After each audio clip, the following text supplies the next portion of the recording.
Welcome to Wednesday Q&A. We have a special topic today. I am joined, as always, by my fearless, beautiful, amazing co-host, Kristen Williams. Hey, Laura. Hey, everybody. So looking forward to this one because I know a lot of people have questions. Yes, so we are covering pelvic health today.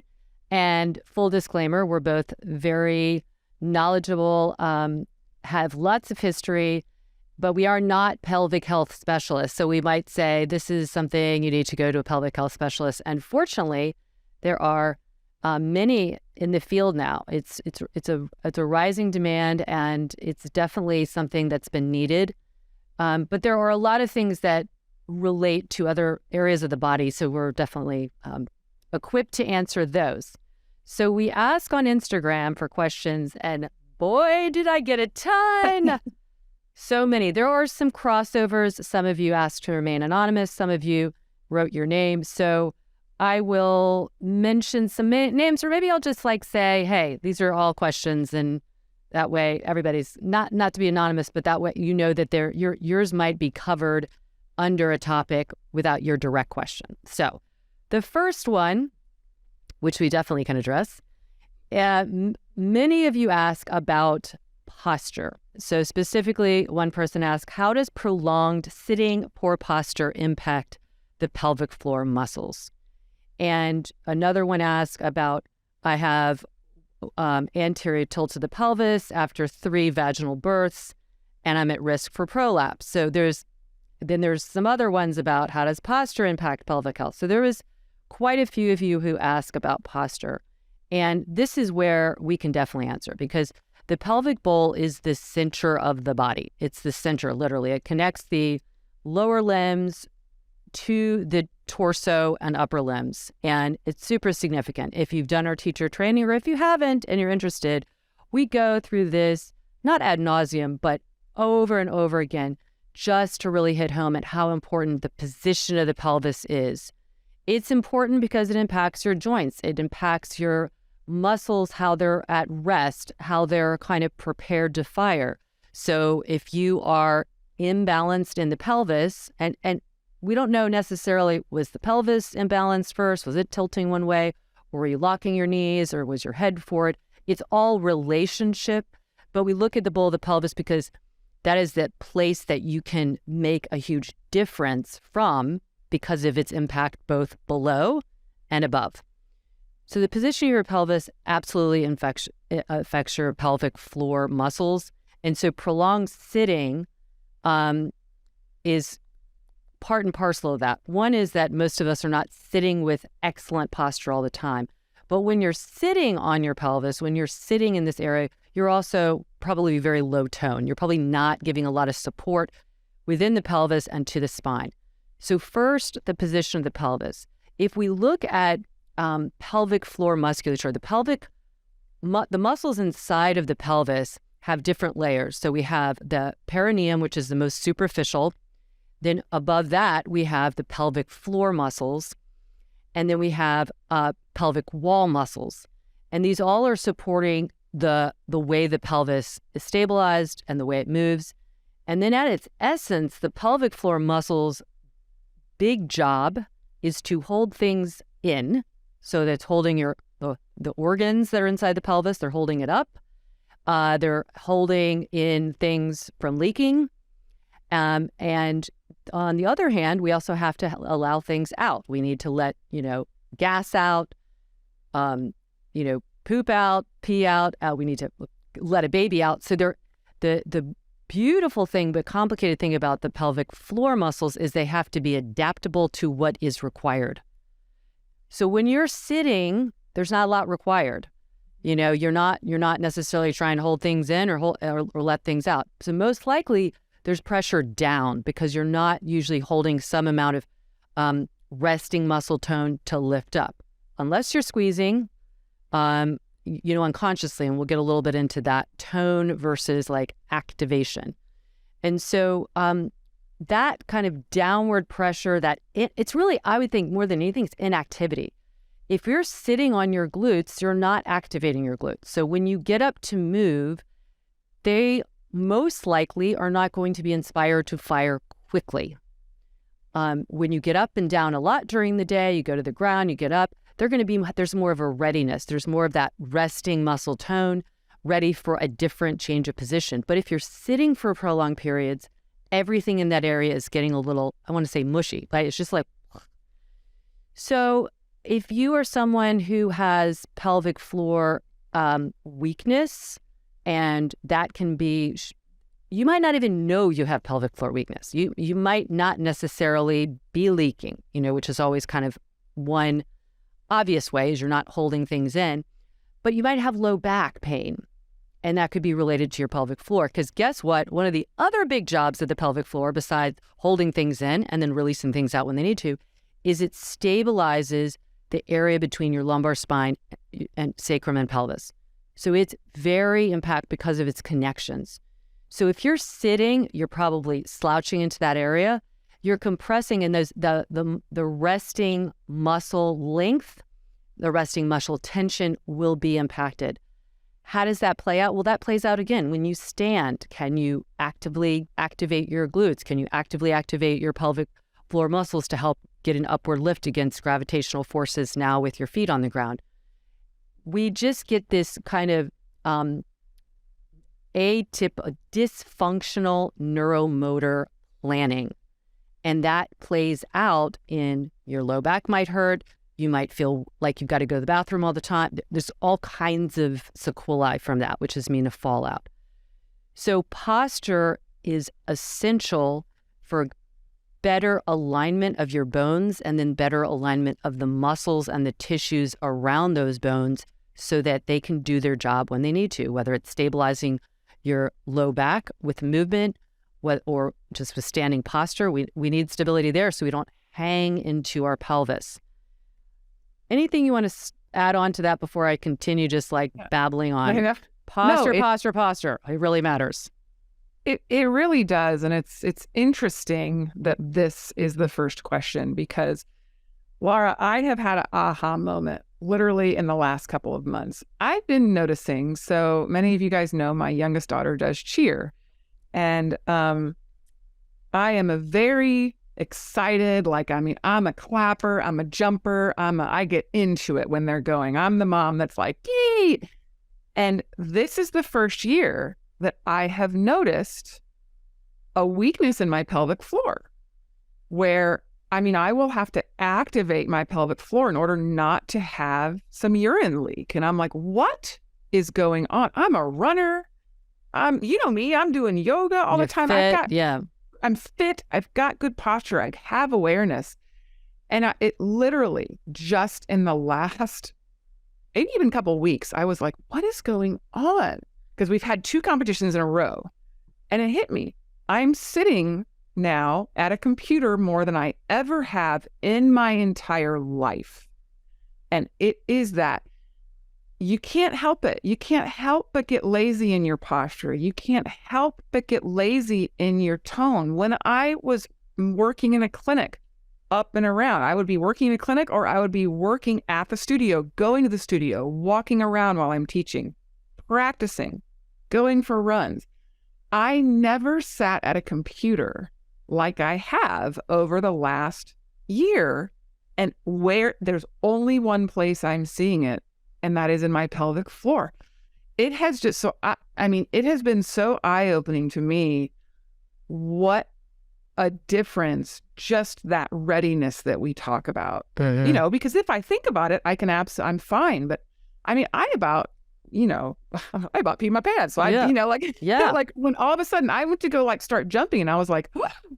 Because it's been ever since I had my 3rd kid, I knew if I went to the trampoline park, I would have issues. That's a major, that is from having children. That is from, just losing that tone by way of just natural aging and life. But this is different. Mm-hmm. And so this is the first time that I've been like, I need to go see a pelvic floor specialist. And it is because of sitting. It is because there's no way for me to be good in my posture because I get just like anybody else, I get distracted. I get into a project and I'm like, I don't have good posture. I don't have good just tone there. Yeah. So think about the people that are sitting at a desk 7, 8 hours a day and then going and sitting on a couch.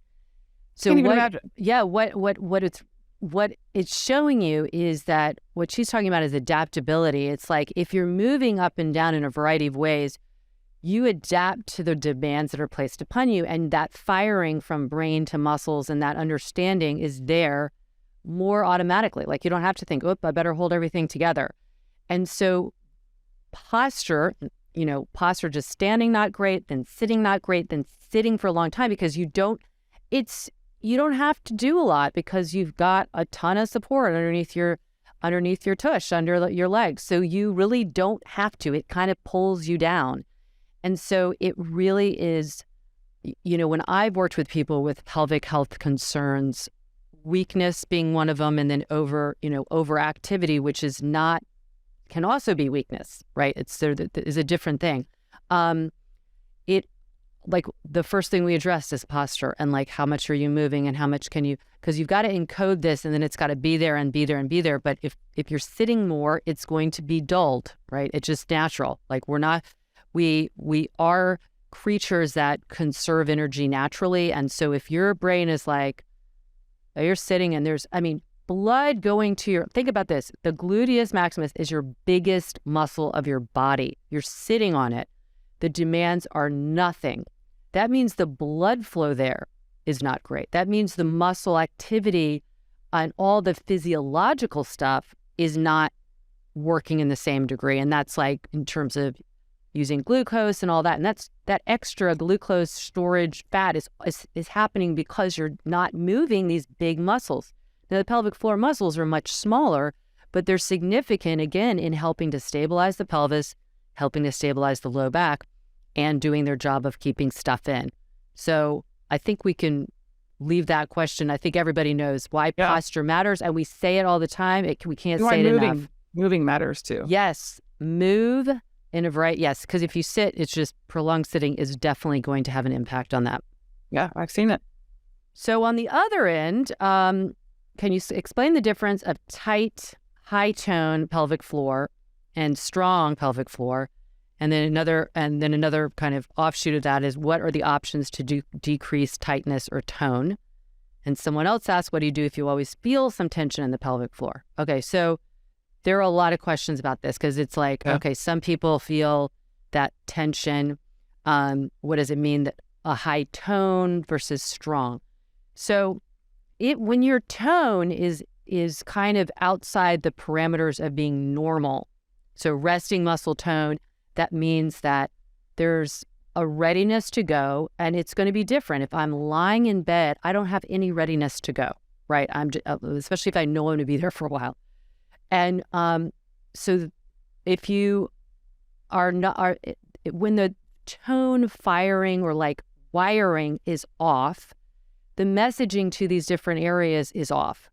So you might be clenching your shoulders. You're not doing anything. You're not holding yourself up. You're not holding weight, but you're holding a resting muscle tone there that is not normal, meaning it's not matching the demands that are placed on it. So clenching your shoulders up, that becomes a habit. Then it becomes like you have high tone there. That doesn't mean they're strong. It just means the wiring there, there's a misfiring because it became a habit.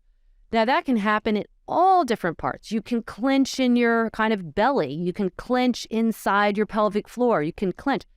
And there's a huge connection from the fascial lines between your jaw and your pelvic floor. So if you're somebody, the minute somebody starts telling me they have high tone or like they can't relax, I always look up at the jaw because you can practice bringing more awareness there that will have a downstream effect into the pelvic floor. So high tone means that or tense pelvic floor means there's a maladaptation of tone, meaning it's not meeting the demand. So you're holding or you're gripping. You might be one of those people that like when you stand, your glutes aren't working well. You go to move or squat and you squeeze your sit bones more. You squeeze your pelvic floor, which is not a very functional way to give you support. Yes, the pelvic floor does help stabilize the low back. Okay, But when you get into bigger movement, you're going to need a lot more than that. It needs to do it in conjunction with these bigger muscles that are moving you. So there's all kinds of not researched yet, but lots of posits have been made, like when your pelvis is tipped forward and your proximal hamstrings are kind of always like, what are you doing? Where are you going? Well, the proximal hamstrings attached to your sit bones. What else attaches to your sit bones are your pelvic floor muscles. They attach, if you think of two kind of hammock-like slings from pubic bone to anus and sit bone to sit bone, and then there's other stuff in between going up to the sacrum and all that. If there is imbalance there, you might, a lot of people grip because they're weak somewhere else. So the difference is if you have like tension, high tone, tension, how do you know it? You feel it. You have a hard time getting all the urine out. Sex doesn't feel good. Putting anything inside. The vagina doesn't feel good. Getting into the pelvic floor feels restricted. We all know that memory of probably the first time we tried putting on a tampon. Like it was, if you're a female, like you're clenching because it's like super different. And then you have to learn how to relax and let that open. Well, if you don't know how to relax, you're just going to feel tense. So you have to learn, how to stabilize the bowl of the pelvis, get the muscles around it working better, and then practice relaxation, practice breathing where you're sitting. If you're sitting and you can just kind of imagine, this is the opposite for people who feel like they're going to leak, feeling like their sit bones are softening apart, this kind of relaxed state of the pelvic floor so it isn't in this clenched. Also check in, stress level, all these things. How are you holding your shoulders? How are you holding your jaw? So that's a high tone, hypertonic, but that doesn't mean it's strong, because there could be people who are hypertonic but also leak, because it's not like the muscles are activating in a supportive way. They're kind of clenching from a nervous system perspective. So you really have to address it like, how do we get a more balanced resting muscle tone that then helps us activate appropriately to the demands and then relax appropriately to the demand. Again, if I'm lying down, I don't need to be clenching anywhere. I would want everything to relax. A lot more to be said there, but anything you want to add? I don't want to be the only one chatting here. I would just echo a lot of what you said about, tone being much more, I think, subconscious, and tying it to anxiety. So, I mean, if you know that you are a person who carries stress in their body, and most of us do, because you might get headaches, you might get the upper trap tension. There's a chance, and I love that you pointed out just the difference, with tampons and fear and things like that. Just I'm thinking about the differences in my daughter. One who's just more high strung, the other one who's just more like what? That was a dramatic difference. And I'm confident it was fear tone related to that. Oh, I don't want to. And the other one was like, whoop. Yeah. Oh, sure. Yeah. Yeah. No big deal. So, and that is going to change how you treat them. And so that is where I would say this is a great time there's a lot of good stuff online. There are a lot of, you can look on Instagram, you can Google, you can go to YouTube. There are a lot of good drills there are great PTs out there giving away their information for free. So utilize that. And if you don't see a change, if you're continuing to have, pain with sex, because sex should not be painful. If you're continuing to have difficulty, urinating or, completely releasing, then go see a pelvic floor specialist, because, there are more advanced treatment modalities that are available to you to help both hyper and hypotonicity. Yeah. And one thing, just circling back on this kind of, if you feel, because there's a lot of questions about options to decrease tightness or tone, you have to address the breath with it, because, the thoracic diaphragm and pelvic diaphragm work in conjunction So this is getting back to posture again. If your posture is not in the best alignment, like you're rounded in the shoulders, oh, I know I have rounded shoulders, I can't really, you got to do something about it because your breath is compromised, and therefore the how much you can breathe well, how much you can breathe in a way that would kind of activate your parasympathetic, which would be more of a relaxing the whole from the tone perspective. But also breathing wise, your breathing will not be balanced. It's like kind of asymmetrical. So it might be more in your chest. It might be more just in the belly, not getting into the fullness of the diaphragm, which you really can't access if you're not in a good alignment, because you're going to be, one end is going to be compressed and one end is going to be stretched. That imbalance can play out down stream in the pelvic floor. So you could be putting more pressure in there just by the way you're breathing. So one way is really learn to effectively breathe. Lie on your back, bend your knees, get your pelvis neutral, and then, calm in your face and just bring your hands on the sides of your ribs, because so many people aren't getting that lateral excursion of the diaphragm. It's attachments there. So it really, when we are activating to open up the rib cage, the diaphragm actually gets a little stretched, and that stretch is actually really nice because then the pressure isn't going down. So practice breathing, check in with a pelvic health specialist, because then there could be a lot more. There could be internal work that you needs to do. There's a lot of variabilities based on birthing, trauma, anything that could be internal that has, even though you might be skipping around pretty happy, that kind of memory still is encoded in the nervous system of the pelvic floor. Look at your feet. The feet, again, they share fascial connections up into the pelvic floor as well. Okay, so someone asked, is pranayama part of lit when speaking of leakage, ashwina, mudra, or anal lock helps? So pranayama is part of lit, but we don't call it that per se. I think for one reason, what we want to do is teach functional breathing. And that doesn't mean you can't practice different types of breathing. There's breathing with retention. There's breathing where I'm not a fan of like the very fast breathing, because I don't think that is great. I'd rather use your core to get heated. That can really summon some high tone stress response because it's simulating that. But what we do in lit is we combine a functional way of using your core and the way you breathe to support everything in your core. Your pelvic floor is the bottom of your core, so it is part of your core container. So the anal lock that you're talking about, we don't really reference any of that either. And I'm sure that has a place sometimes for people who might feel like really weak down there, because that's part of the pelvic floor is going into the anus. And, people can experience hemorrhoids and other kinds of pressure-related issues that might show that there's some kind of weakening in the pelvic floor. But that's the main answer I would say to that. Do you have any? Yeah, no, I think for people who don't, I think of it that anal lock. It's like a Kegel, You wouldn't tell someone to just do Kegels and to do Kegels all the time.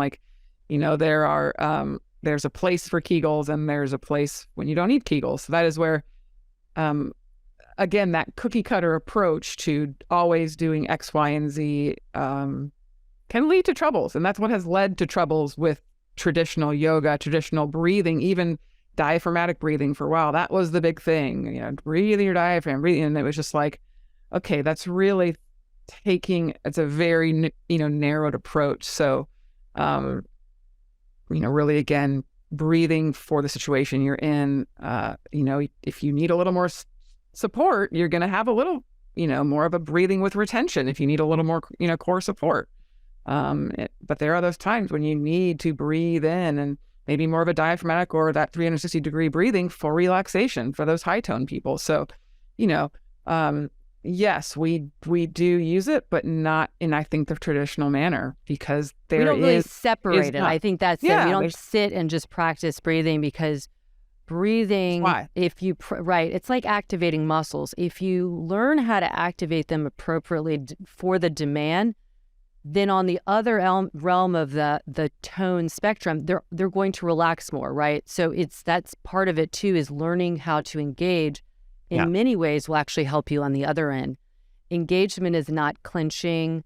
So that's where people who have high tone but weak, pelvic floor really need to know the difference between those two. All right, speaking of that area, a couple of people asked, so one said, sometimes my anal region spasms for 30 minutes. Why? Now, I'm going to tag that on to another, well, 4 other people ask, how much does proximal hamstring affect pelvic floor? So I would say for the person who's experiencing spasms for 30 minutes, number one, that would be a great, go check somebody, go and work with somebody, because that's something that's pretty significant, spasming for 30 minutes. But what my gut instinct would be, not seeing you, not working with you, is that you're trying to use your kind of clinch, for lack of a better, if you didn't want to let gas out, you're kind of clenching down there. And that's where you're really overly squeezing the sit bones as a way of trying to stabilize.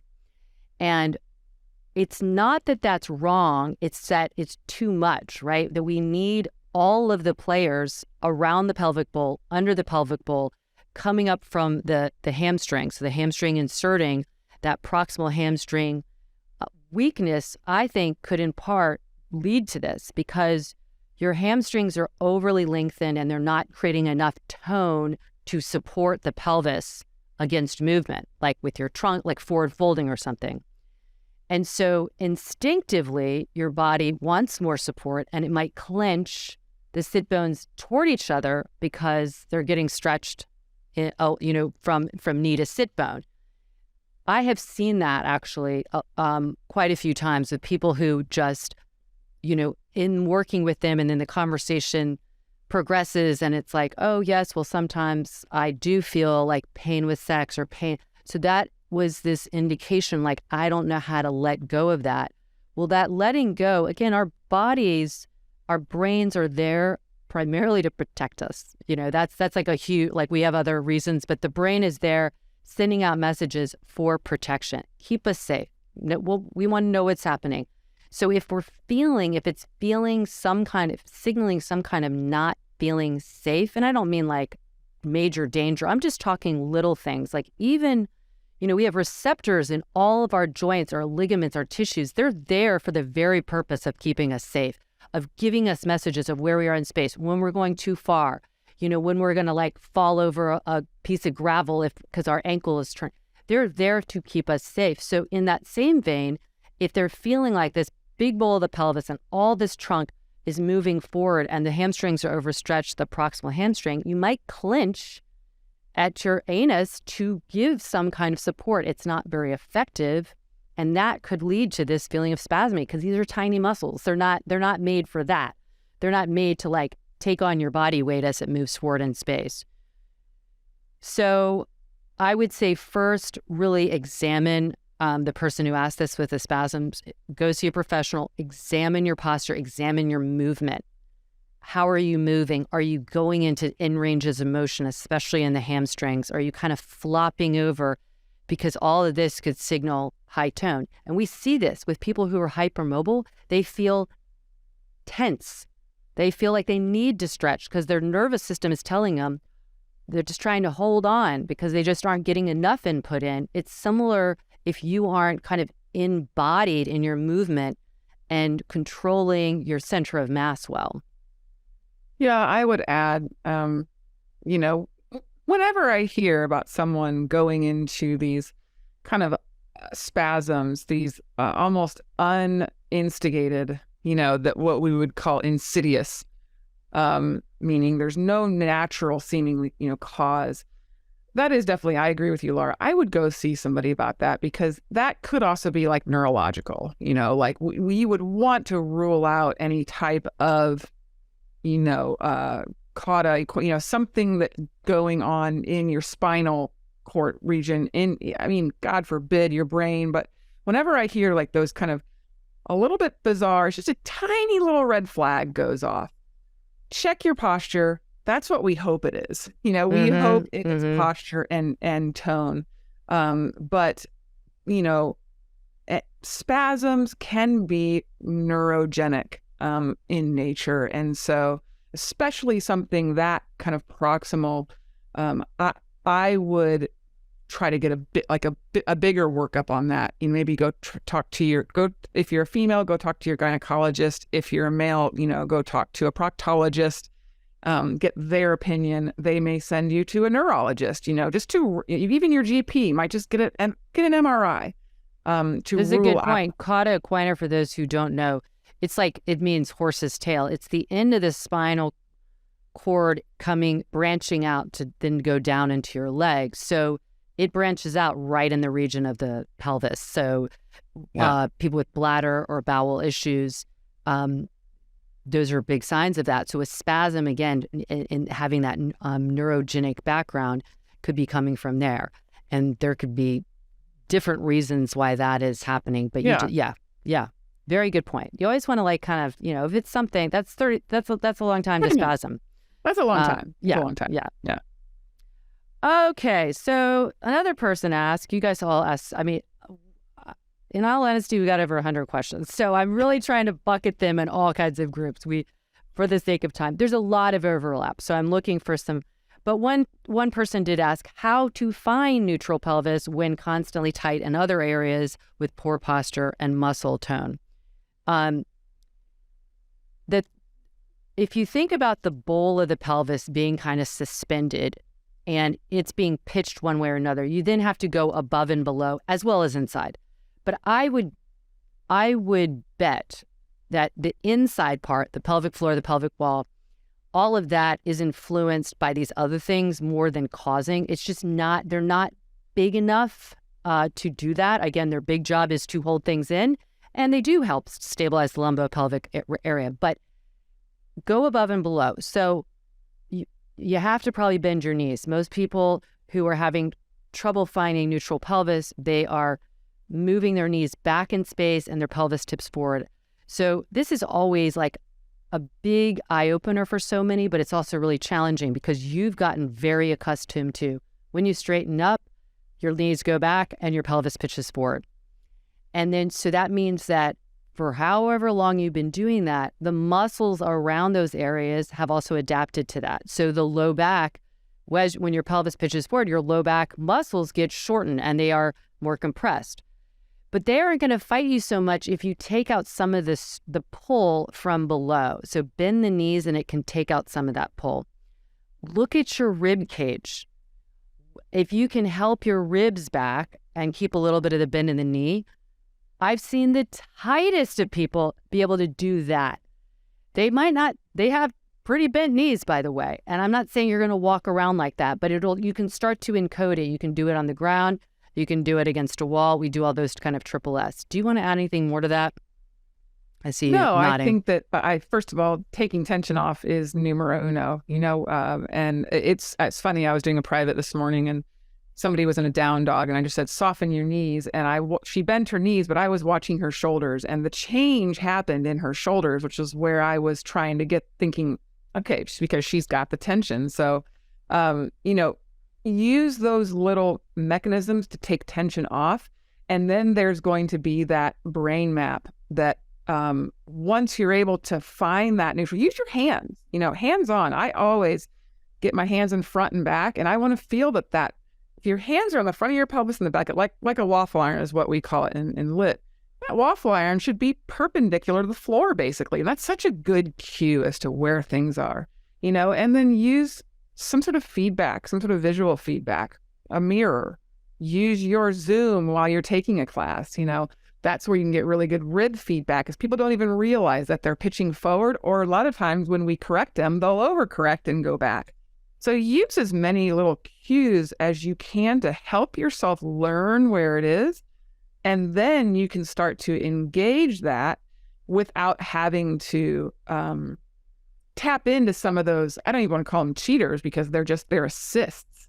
And it's pretty beautiful to watch the body the body adjusts and the body learn. Oh my gosh. Like it learns. And and it's amazing when I've worked with people and felt it myself, when you get those like fine-tuned adjustments, people who have that high tone, it's like your body knows, oh, okay, I'm good. Yeah. So use alignment, use breathing to help rebalance the tone. That's, just think again, whether it's high or low, we're just trying to get in the spectrum of normal, of responsive tone, adaptable tone. And again, don't pass judgment. Like, be kind to yourself. Know that you are not alone. That this is hard stuff. We have been, as we age, we just don't move as much. So our body forgets really quickly. So, if you're watching Laura or myself practicing and like, I'm never going to look like that. Well, we've been doing this for years and I still pick out little things. So, be compassionate to your body. Yes. Okay. We are going to, I had a couple more really, well, this was really lovely. This was someone in our community says, no question, but sex used to hurt. After doing lit for a while, the pain went, and it was the only thing I'd been doing differently. It's all connected for sure. I think this is a great example when you pay attention to posture, breathing, getting the muscles balanced in the way that they're ready to fire, right? So I think that's like such a great testimony to nothing else changed but that, but it really carries over into life, and that's what we're really trying to do. Yay. And then, again, so many great questions. They're all pretty similar to what we've done, but for the sake of time, we're going to launch a little bit into an area that some of you wrote about, which is, what's your take on pelvic floor engagement training during pregnancy? And this person also asked, how can you feel if your pelvic floor is too much engaged? So do you want to start with that one? Yeah. I've started off. Well, yeah. I mean, again, I'm not a pelvic floor specialist, but I definitely think that when you are pregnant, your body is preparing to have a baby, and so I would err on the side of, doing a lot of pelvic floor, tightening or toning is going against what your body is doing. We are producing hormones for a reason. We are expanding in our pelvis for a reason. So worrying about the tone to the point that you are fighting what's happening, I wouldn't agree with doing. Now, that's not to say that you should just go blah and be like, whatever. I would be more concerned about, okay, let's just look at the pelvis. Let's almost bring it back to posture and fight those types of changes that the baby's going to do. That having that baby, is going to naturally give. So, what can you do in the upper body to counterbalance? What can you do in the pelvic tilt to counterbalance? But let the pelvic floor be, because, trust me, I've had 3 children, my last one, no epidural, 10 pounds, that it needs to stretch. It needs to open. And I'm very blessed to be somebody who has babies fast. My pelvic floor just was like, woo, hello ready. World, and boom, we're out. I had, literally 2.5-hour labors. And, I'm not crediting that because I didn't do anything, because I didn't even think about pelvic floor. Pelvic floor wasn't even a thing back then. But I would hate to have gotten in the way of just what I believe is really nature's way of preparing the pelvic floor. But again, I'm not a pelvic floor specialist, and I didn't have any issues. That might be very different. If you are having issues, then I would go see somebody and who can help you prepare for this beautiful point in your life that's about to come. Laura, what else do you know about that? I agree with you. And I would say everyone, and this should be part of our healthcare, everyone should see a pelvic health specialist when you're pregnant, and then afterwards, for sure. But beforehand, yes, because say you are somebody that has been clinching and then you get pregnant and you might not even be aware that you're holding that kind of hypertonicity there. It is going to feel very strange to soften and let the perineum soften and then open up for the baby to come in the birth canal. And that can, things are going to happen no matter how you prepare, but why not prepare your body in every way? And I loved what you said, prepare all around, because there's changes above and below. And, then if you are somebody who is, the next question was if your pelvic floor is too engaged. This was along this person also asked about the pregnancy. I think that this is when you practice and you sit on your sit bones, and you can do this when you're pregnant. You can do this when you're not pregnant and you feel like you have a lot of tone, and you can just feel again, as you breathe in, can you feel space between your sit bones? Can you feel that, allowing that open? Do we always do that? No, because if we're doing running, and we're not going to be soften there, because we need the opposite to be happening. But we need to be able to do that softening, certainly for the health of the pelvic floor, certainly for birth. So practice really breathing and purposely connecting your brain right to that area. So just imagine between the pubic bone, between the coccyx, between the two sit bones, just this kind of hammock-like area, just softening, opening. That kind of softening is how you relax it. And you can do that with your breath without any big movements. It's nice when you're on your sit bones, because you can really almost feel them and imagine them kind of melting away from each other a little bit. They have all kinds, to Kristen's point, you can look this up on YouTube. They have all kinds of imagine you're blooming a flower, whatever you want to, whatever vision works for you. But the idea is you want to be able to relax that. That's going to help you, of course, with birth. But you also need to know how to hold, right? How to then pull everything together in a balanced way so there isn't that kind of clench. I think you will know if it's too engaged, if you feel up the chain. I'm doing that in the video. I'm grabbing my fist and feeling tense.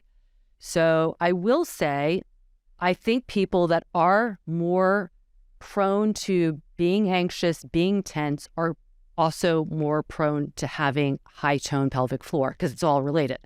Yeah. So relax your hands, relax your shoulders. When I say relax your shoulders, I don't mean just let it, but I mean don't hold them in that high tone position. And so look in other areas if you aren't sure, am I holding too much tone there? Because it's not just usually going to be there. It's going to be in your face. It's going to be maybe even the way you curl your toes. All of these are this kind of contracted state, which is a little bit of a high guard, high tone state. But as we've mentioned before, please go see specialists. There's beautiful ones out there. We have one on our lit team, Ashley Newton. She's awesome.